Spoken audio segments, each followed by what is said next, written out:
Winning cures everything. Now for your hosts, Gary and Chris.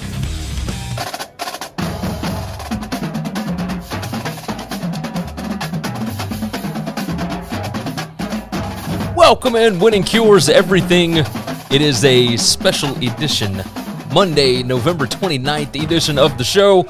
I'm your host, Gary Seegers. You can follow me on Twitter at GaryWCE. Let me go ahead and give you the rundown. Go to winningcureseverything.com. It's got everything you need to know about us over there, all the shows and all that good stuff, all the different podcasts, etc. If you would like to jump in on the show, you can do so. There is a chat box right there that will pop up your comments. So you will be on the show for the duration. So, lots has happened in the world of college football, so let's go ahead and talk about all of this. The rundown, I already told you, winningcureseverything.com. That is the website. Subscribe on Apple Podcasts, Google Podcasts, all that good stuff. Make sure and head over to the BetUS College Football Show. We're rocking and rolling with that as well. And on top of that, the show is brought to you by BetUS, where the game begins. It is America's premier sports book. You can find them at betus.com. There's a link in the description. You can go and click that and make sure and sign up over there. Steven Stadler already jumps in. Freeze, Rich Rodriguez, and Jerry Kill in CUSA. Not bad. Indeed. Hugh Freeze, of course, signed a massive contract extension. I'm not going to talk about that much today, but definitely took advantage of a situation. I don't know why he would ever leave Liberty. I have no idea. There is breaking news just popping all the time. TJ Watt on the COVID-19 list. Of course he is. Of course, the Steelers just absolutely tanking. So let's talk about the things that have transpired since Chris and I were on the show yesterday.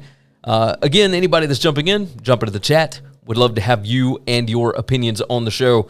But since yesterday morning, when Chris and I did our reaction to the college football weekend that was rivalry weekend, we've had a lot of coaching changes. We have got all kinds of things happening.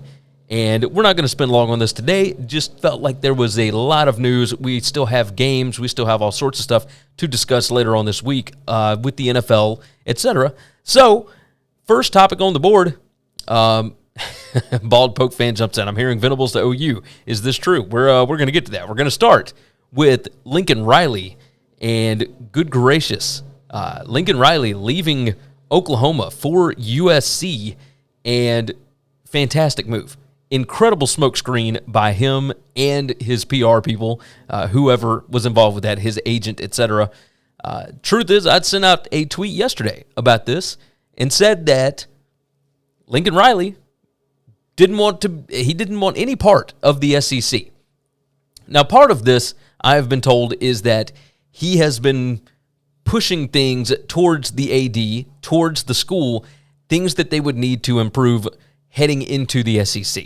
Right? And he's met a little backlash. Joe Castiglione, the athletic director at Oklahoma, has been trying to get things done, but it's basically hitting your head against a wall over and over and over again. They've never had to do some of these things to be successful in the Big 12. But going into the SEC in the next few years, however far away that actually is, there was going to be more work that needed to be done in order to stay at the same level. That's going to be an issue for whoever the next head coach is. I do think Oklahoma will eventually get it done, but does the school know what they're getting into by heading into the SEC? I don't know that they do. And Lincoln Riley chose USC over LSU due to maybe path of least resistance. Chris has talked on this show ad nauseum about Lincoln Riley's character and the kind of person he is, etc. He did not want him in Baton Rouge. So Chris, yesterday, when all this news broke, was actually incredibly excited that he was not going to have to cheer for somebody that he did not align with on principles, right? Totally makes sense. It's tough to sell your soul to cheer for a football team, but Chris would have done it the same way any of us would if our favorite team decided to hire somebody that we did not like on a personal level. Makes perfect sense. Makes perfect sense. Steven jumps in and said the Pac-12 needed something good to happen to make it relevant again. So let's talk about it from the USC point, because we're going to talk Oklahoma in just a second. But on the USC side, yes, you absolutely needed something big to happen with USC. You needed a monster hire, something to build some hype, to build hope with that fan base, because they need something good heading into this next round of negotiating as far as media rights deals. And George Kliavkoff, the Pac-12 commissioner, this is exactly what he needed, right? You need USC operating at an incredibly high level, maybe the peak of the conference, in order to get the most bang for your buck. These negotiating rights, it's all based on what you expect from this. USC is must-see TV when they are fantastic. When they're not, you had a game on Friday night with BYU and USC that nobody watched. Nobody cared it was on. There was so much good football throughout the day. Who would want to watch a really crappy USC team get their brains beat in by BYU? Now, it ended up being a pretty close game, but that's the point, is when you've got a USC team that is basically fighting for bowl eligibility, that nobody cares what happens to them or not, that's a different beast. When USC is good, when Notre Dame is good, when Alabama's good, when Oklahoma's good, etc., those name brands bring eyeballs. People either love them or they hate them. Bottom line. So you need USC to be good in order for people to really hate them. Otherwise, nobody cares.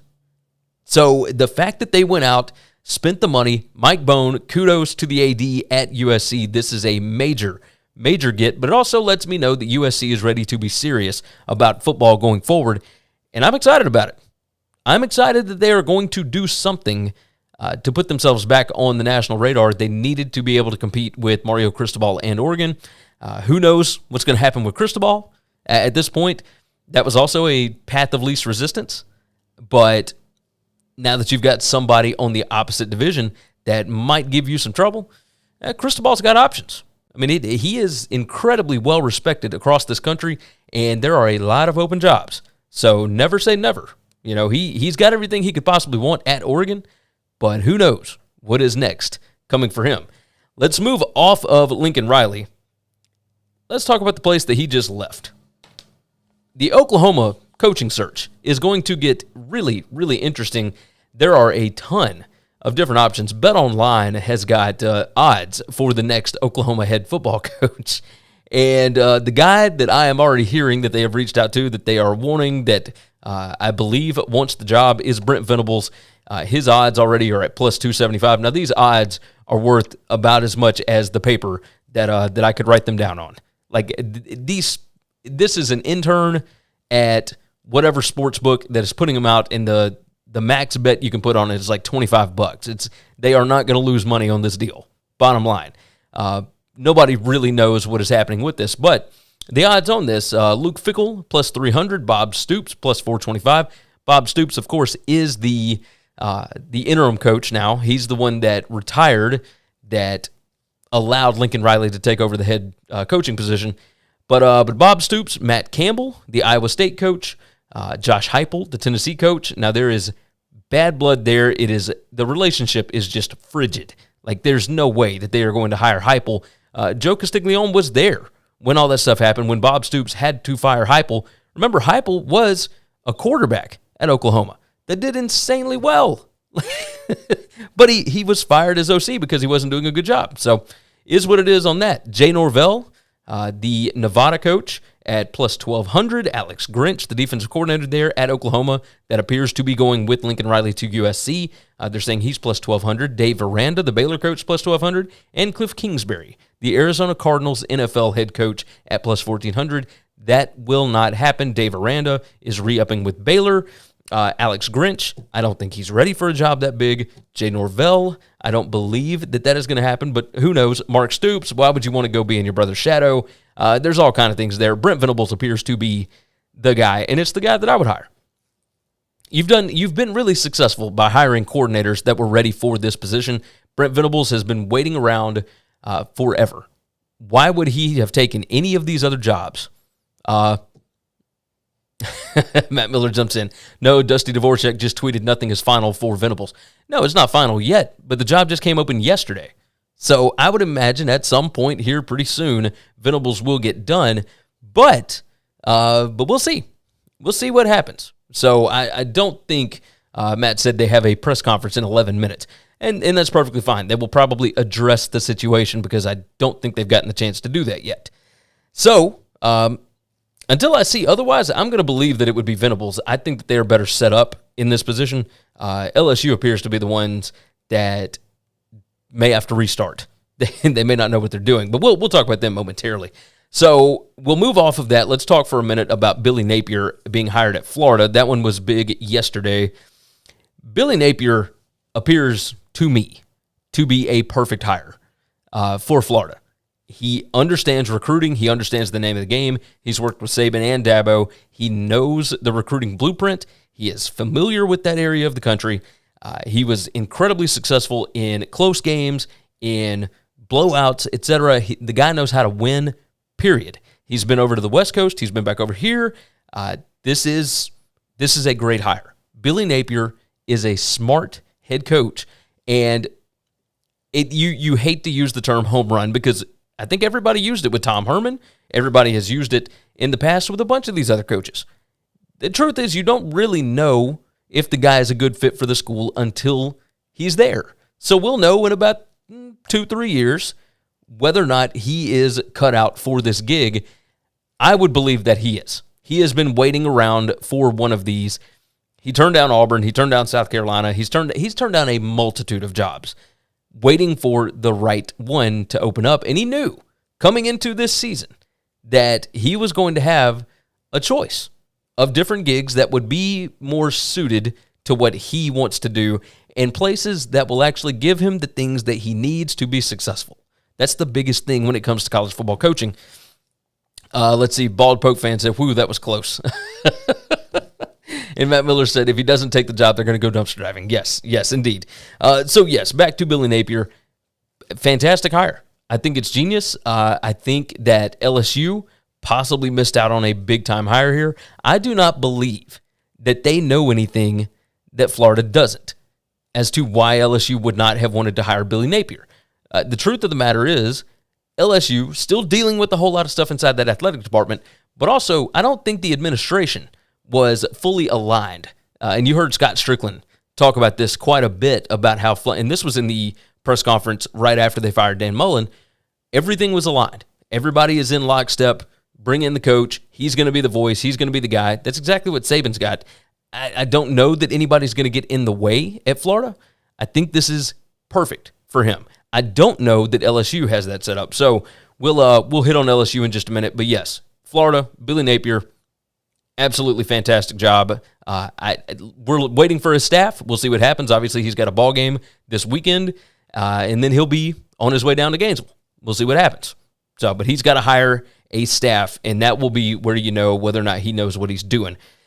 Next on the board, we're moving out to the Pac-12, and Washington is set to hire Fresno State head coach Kalen DeBoer.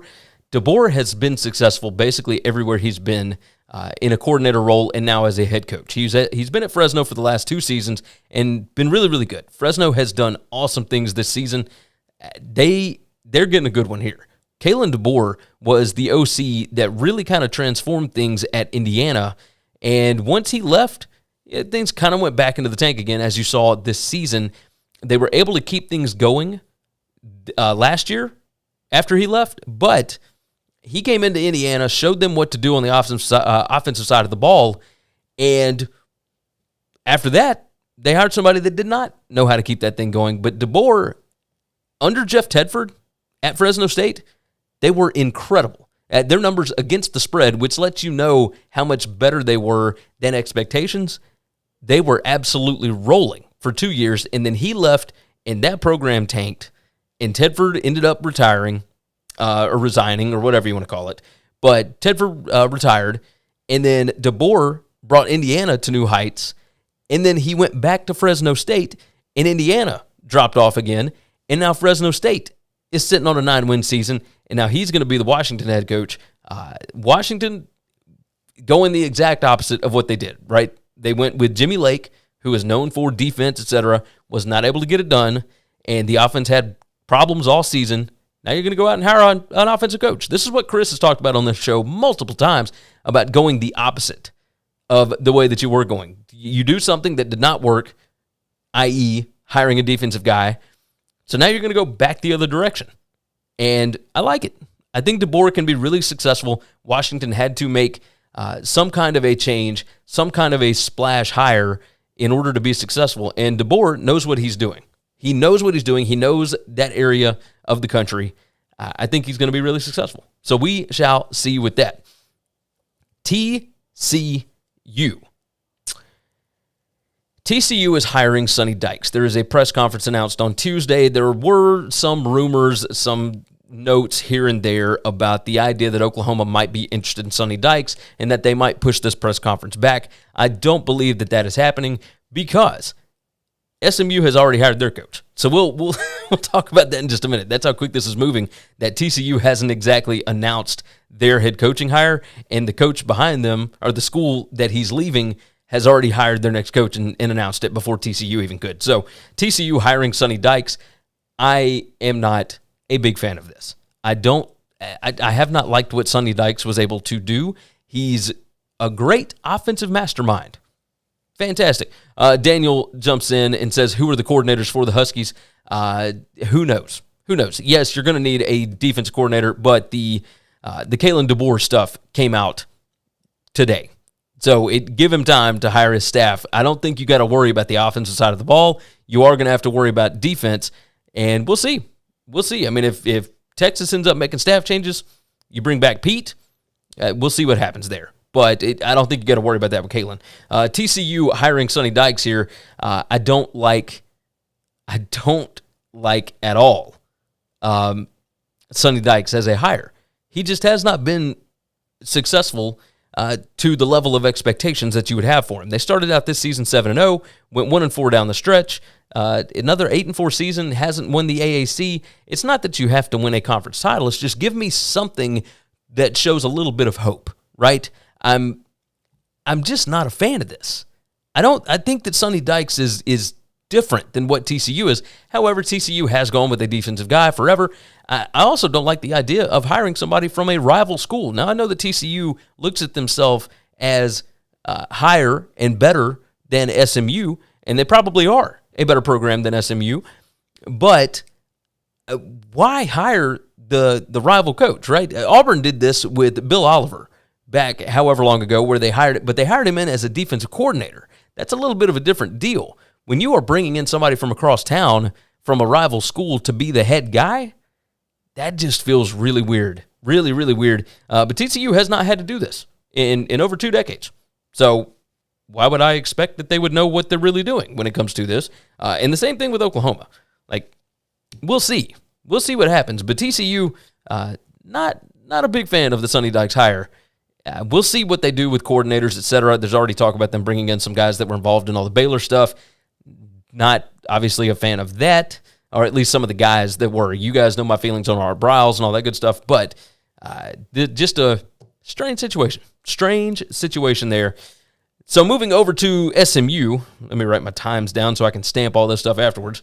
Jump into the chat right quick. With Sonny, I think he's a good coach, but he left SMU for the crosstown rival. Yes. And then Steven Sadler jumped in. Love that Napier's gone from the Sun Belt. Of course, I'm a bitter Liberty fan that wanted CUSA with ODU, Marshall, and JMU, and I'm angry that they took those schools and not Liberty. He wants the Sun Belt to fail. Yeah, I can understand that. I can totally understand that.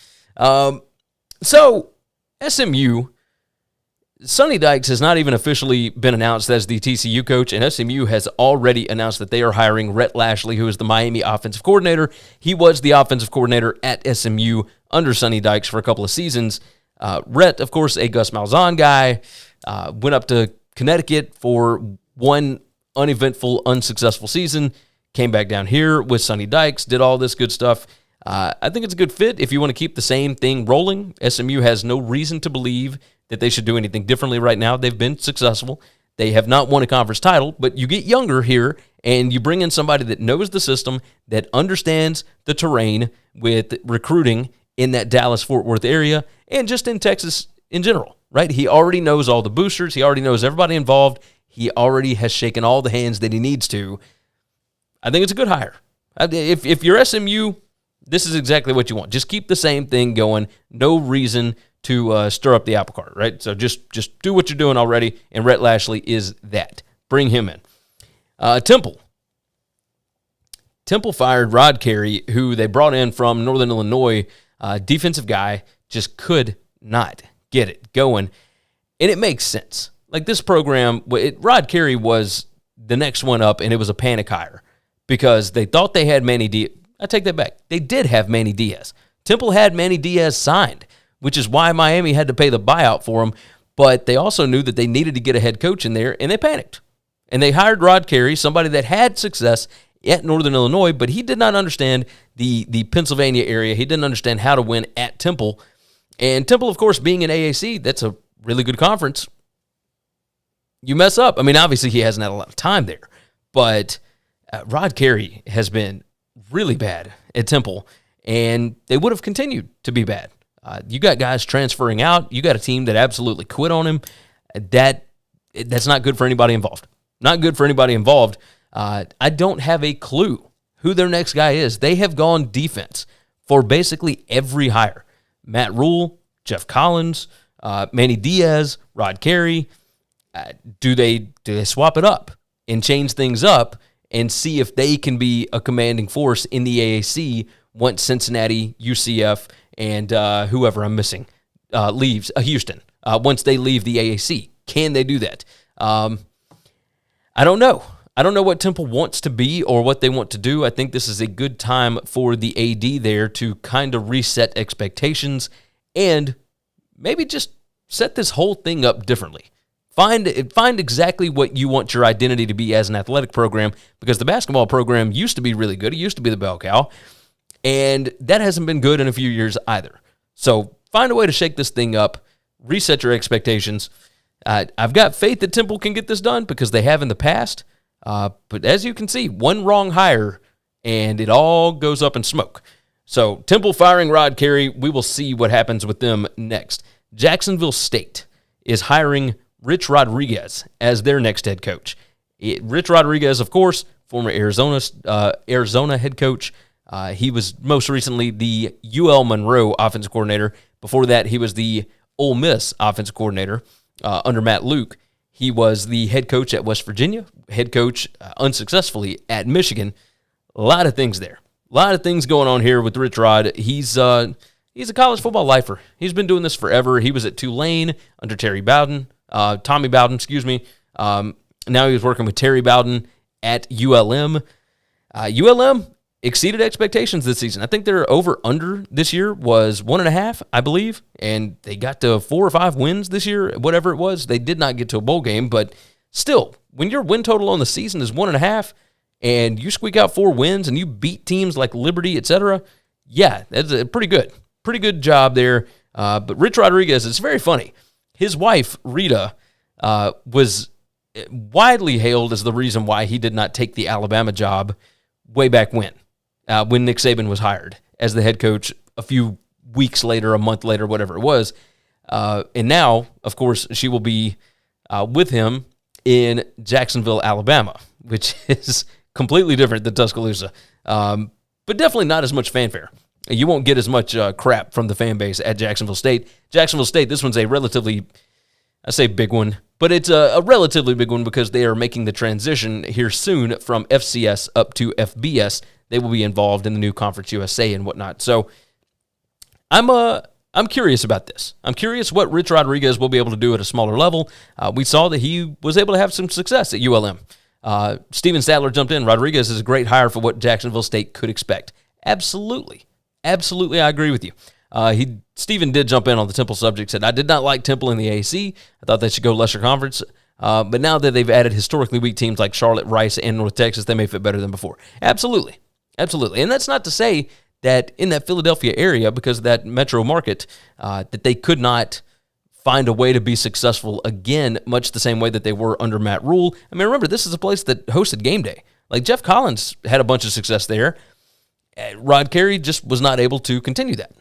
And that's the way it goes. I mean, you hit on some home runs, you're not going to hit a home run every time. That's just the way it goes. So let's talk about, let's do this one first. Let's talk about Spencer Rattler transferring.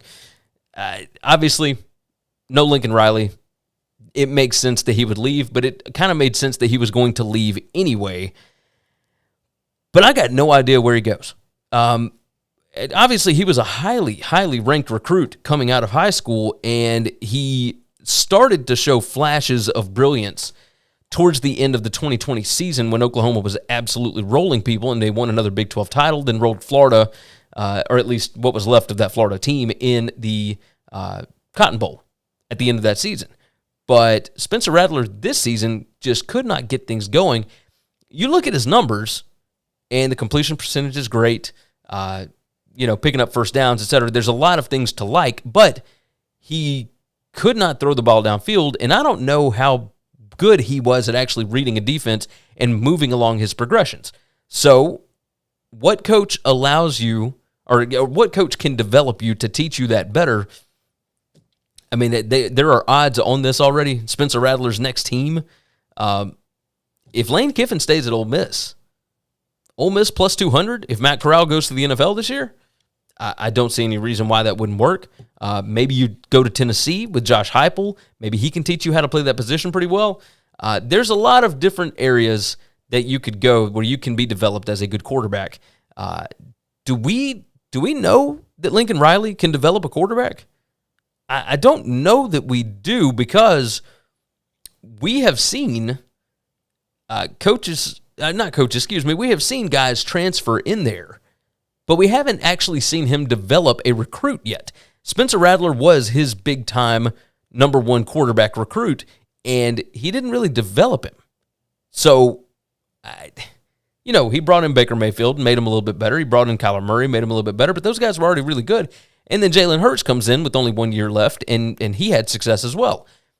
But I don't know that we've seen him actually develop anybody, so maybe this will be good for Rattler to go somewhere. Now, the question is, of course, where is he going to go? They've got Ole Miss on here. They've got SMU with Rhett Lashlee. I don't know that I trust that necessarily. I don't know where you would go. He's not going to go to Ohio State because that's who I would think would be able to develop quarterbacks, but who knows at this point? Who knows? But I am very, very curious about this. Could you imagine if Spencer Rattler went to Texas with Steve Sarkisian? Like, I think that we trust Steve Sarkisian to be able to develop quarterbacks, maybe. But who knows? Damian Hernandez jumps in and said Rattler to Clemson. You better hope that they got an offensive line. Otherwise, it's going to be drop-down pass after drop-down pass. Dump-offs for days, my friends. And I'll close out this little 30-minute show with this topic here, and that is the LSU coaching search. And what do you do if you're LSU at this point? Napier's gone. Lincoln Riley is gone, obviously. A lot of the guys that you wanted before, James Franklin, Mel Tucker, etc., have signed new deals where they are. There is all the talk of Mark Stoops at Kentucky, and who was the other guy? Good gracious, I've got a list here. Mark Stoops, Matt Campbell, Bill O'Brien, the offensive coordinator at Alabama, Luke Fickell, Dave Aranda, and then there's Lane Kiffin. And I don't think the name is anywhere on that list. There has been a lot of talk today, mostly, from people that I know about Brian Kelly possibly taking the job. Part of that being that Notre Dame is sitting at 11-1 and has developed an incredibly good football team. But because they do not play in a conference, because they do not ever plan to play in a conference, they have almost zero shot to get into the college football playoff. And I say zero, it's based on what other teams do. The teams that are in front of them have to lose in order for them to have a shot at the college football playoff. That is a really difficult position to be in. He has been there for a long time. He is the winningest coach in Notre Dame history, but he is still a young guy. Chris and I have talked about this a lot. Chris would love this guy. Absolutely. LSU would love this guy. Coming from Notre Dame, I think he would fit brilliantly in Baton Rouge. And this is a guy that you could absolutely hand the reins to, give him a boatload of money, give him every resource that he needs. He'll be able to get better players in at LSU than he was able to get in at Notre Dame. I hope that all of this talk has legs. I think Brian Kelly would absolutely kill it in Baton Rouge. But we'll see. He's not on any of these lists. Damian Hernandez said Jason Garrett to Indy. Yeah, that would be the next question is who takes over Notre Dame, and I would imagine that will probably be Marcus Freeman. That's my guess. All that talk earlier in the season about Marcus Freeman being the next coach, was Brian Kelly letting us know something? I mean, weird question, right? And then, of course, at Notre Dame, you've also got the idea that Luke Fickell could be the next one in line there because Fickell, everybody seems to know that Fickell would take Penn State, he would take Ohio State, and he would take Notre Dame. Those would be his 3 spots. And then some people said Michigan State, but he wouldn't take them a couple of years ago. So who knows? I'm real curious about this LSU hire at this point. Woodward normally goes out and gets big-name hires. Nobody, for the most part, publicly is talking about Brian Kelly. The people that I am talking to seem to believe that it is closer to being done than not. We'll see. We'll see what happens. But I think that'd be fantastic. I absolutely think it'd be fantastic. I'm checking Twitter just to see, and I don't see anything crazy. Mel Tucker's new deal, all the details for that, etc. I don't see anything. I don't see anything nuts. So, with that said, we're going to go ahead and get out of here for now, but there was just too much to hit on right now that we have not had a chance to. And, of course, our next show isn't until Wednesday morning, so we needed to be able to knock this stuff out before our NFL show this week. And, of course, we still have our Friday college football show. With that said, let me go on and get out of here. Go to BetUS.com. Make sure and sign up over there. There's a link in the description. That is America's premier sports book. It's BetUS, where the game begins. Check out Chris on the new Bookmaker Review college football show, I believe this weekend. And, of course, the other 2 shows that we will be doing this week as well. Go to winningcureseverything.com. Go to BetUS. Check out the BetUS college football show. With that said, I hope all of you guys have a great rest of your afternoon. And we will see you again on Wednesday. Thanks for checking out Winning Cures Everything. If you want to keep up with us, hit subscribe on YouTube or your favorite podcast app. Visit the website at winningcureseverything.com, or you can like us on Facebook or follow us at Winning Cures, at Gary WCE, or at Chris B. Giannini on Twitter. Share out the show.